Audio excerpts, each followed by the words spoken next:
दोस्तों मैं विजय आपका एक बार फिर से स्वागत करता हूं अपने चैनल में। दोस्तों आज की वीडियो में एक बार फिर से हम ग्रामीण परिवेश के जो स्पेशली लेखपाल से रिलेटेड क्वेश्चन को हम जिक्र करेंगे।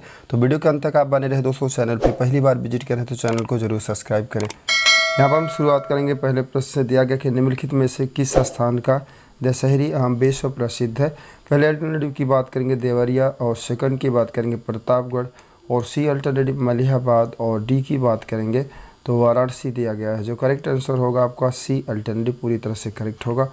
करेंगे तो राज्य ग्राम विकास संस्थान कहाँ पर स्थापित है। तो यहाँ पर पहला अल्टरनेटिव की बात करेंगे लखनऊ, सेकंड की बात करेंगे तो प्रयागराज, और सी ग्रेटर नोएडा, और अल्टरनेटिव डी की बात करेंगे तो कानपुर दिया गया है। जो राइट आंसर होगा आपका फर्स्ट अल्टरनेटिव पूरी तरह से करेक्ट होगा। यहाँ पर हम अगले प्रश्न की बात करेंगे तो दिया गया कि चावल के उन्नत बीज की प्रति हेक्टेयर बीजारोपण दर क्या होती है। तो यहाँ पर पहला अल्टरनेटिव दिया गया 25 किलोग्राम, बी की बात करें 10 किलोग्राम, 15 किलोग्राम और 30 किलोग्राम दिया है। जो राइट आंसर होगा आपका सी अल्टरनेटिव मतलब 15 किलोग्राम आपका करेक्ट आंसर होगा। अगला क्वेश्चन यहाँ पर दिया कि भारत में गेहूं की औसत पैदावार क्या है। तो पहले अल्टरनेटिव की बात करेंगे 500 किलोग्राम प्रति हेक्टेयर से कम, और बी की बात करेंगे 500 यहाँ पर 1000 किलोग्राम प्रति हेक्टेयर दिया है, और इस तरह से 1500 किलोग्राम प्रति हेक्टेयर दिया गया है। अगर डी की बात करेंगे 2000 किलोग्राम प्रति हेक्टेयर से अधिक, तो आपका जो डी अल्टरनेटिव है वो वही पूरी तरह से आपका करेक्ट आंसर होगा। यहाँ पर हम अगले प्रश्न की बात करेंगे तो दिया गया कि भारत में कितनी फसली ऋतुएं पाई जाती हैं। तो यहाँ पर अल्टरनेटिव की बात करेंगे 2, 3, 4, 5 दिया गया। जो 3 है आपका बी अल्टरनेटिव पूरी तरह से करेक्ट होगा। अगला प्रश्न है कि निम्नलिखित में से कौन सा अम्लीय धरती पर सफलता से उगाया जा सकता है। तो यहाँ पर पहला अल्टरनेटिव दिया है फली, और खीरा दिया है तरबूज, और ननाबदीज दिया गया है। जो करेक्ट आंसर होगा आपका बी अल्टरनेटिव पूरी तरह से करेक्ट होगा। खीरा पर हम अगले प्रश्न की बात करेंगे तो दिया गया कि निम्नलिखित में से कौन सी एक जो है खरीफ की फसल है। तो यहाँ पर अल्टरनेटिव की बात करेंगे चना दिया है, गेहूँ और कपास, और डी की बात करेंगे तो सरसों दिया गया है। जो राइट आंसर होगा आपका सी अल्टरनेटिव मतलब कपास आपका करेक्ट आंसर होगा। अगले प्रश्न की यहाँ पर हम अगर बात करेंगे तो दिया गया कि जनगणना 2011 के अनुसार सर्वाधिक साक्षर वाला ज़िला कौन है। मतलब उत्तर प्रदेश सबसे साक्षर ज़िला की अगर बात करेंगे यहाँ पर दिया है वाराणसी, आगरा, और सी की बात करें गौतम बुद्ध नगर दिया है कानपुर। जो करेक्ट आंसर होगा आपका सी अल्टरनेटिव पूरी तरह से करेक्ट होगा। गौतम बुद्ध नगर आपका राइट आंसर होगा। यहाँ पर हम अगले प्रश्न की बात करेंगे तो दिया गया कि स्वर्ण जयंती ग्राम स्वरोजगार योजना की शुरुआत की बात करेंगे। तो यहाँ पर जो बी अल्टरनेटिव 1999 दिया गया है पूरी तरह से करेक्ट आंसर होगा।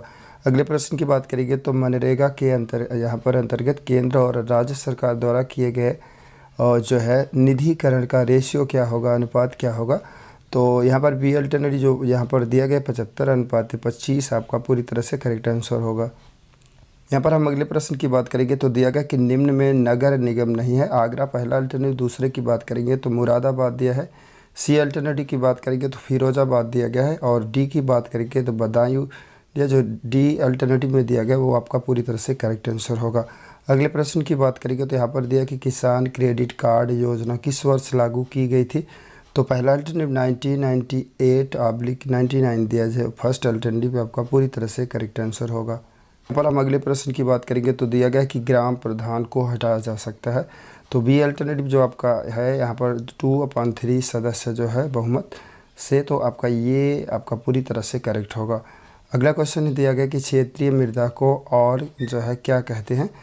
तो अदर मतलब कि अदर नाम से जाना जाता है। तो यहाँ पर सी अल्टरनेटिव जो आपका दिया है पूरी तरह से करेक्ट आंसर होगा। यहाँ पर हम अगले प्रश्न की बात करेंगे तो दिया गया कि सूर्यमुखी की खेती के लिए किस प्रकार की मिट्टी सबसे अच्छी होती है।